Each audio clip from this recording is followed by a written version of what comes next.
पनीर भुर्जी, अंडा भुर्जी असे प्रकार तुम्ही पाहिले असतील, केले असतील आणि खाल्ले देखील असतील। आज आपण बेसन भुर्जी बनवणार आहोत। खूप सोपी आहे बनवायला, पण खायला खूप छान अशी लागते। चला सुरुवात करूयात। या ठिकाणी मी एक भांडं घेतलं, यामध्ये 1 वाटी बेसन पीठ घेतलेलं आहे। आता तुम्हाला ज्या कितपत बनवायचं आहे त्यानुसार तुम्ही क्वांटिटी ठरवू शकता।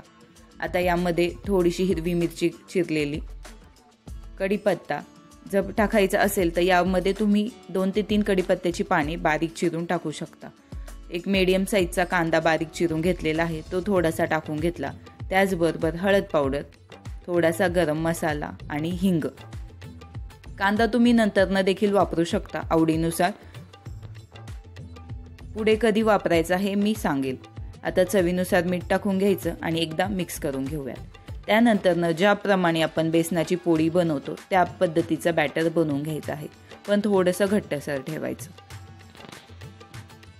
थोडं पाणी टाकत बॅटर बनवून घ्यायचं, कारण पहिल्यांदा सर्व पाणी वापरलं तर बेसनाच्या गुठळ्या होऊ शकतात। आता हे पाहू शकता, अशा पद्धतीचं बॅटर आपल्याला हवं आहे। यावर बारीक चिरलेली कोथिंबीर टाकून घेऊ आणि मिक्स करून घेऊयात। दुसरीकडे गॅसवर मी एक तवा गरम करायला ठेवलेला आहे। आता या तव्यावर थोडंसं तेल टाकून घेऊयात।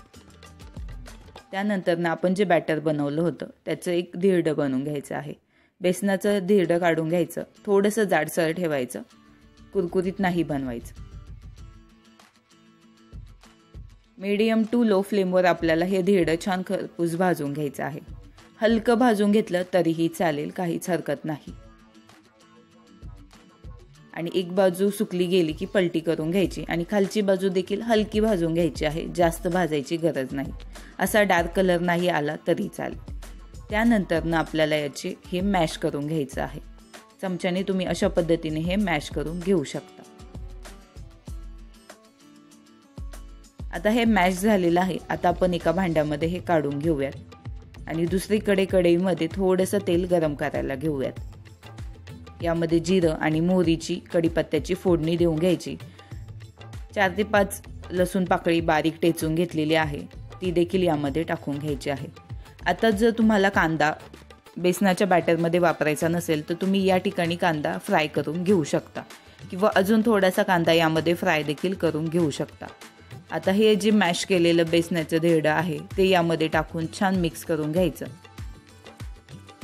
आणि यामध्ये देखील तुम्ही अशा पद्धतीने हलकं मॅश करून घेऊ शकता आणि बारीक बारीक याचे तुकडे बनवून घेऊ शकता।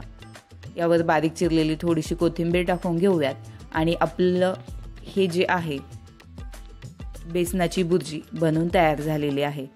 डब्यासाठी परफेक्ट रेसिपी आहे। आवडल्यास लाईक करा, शेअर करा, त्याचबरोबर चॅनलला नक्की सबस्क्राईब करा।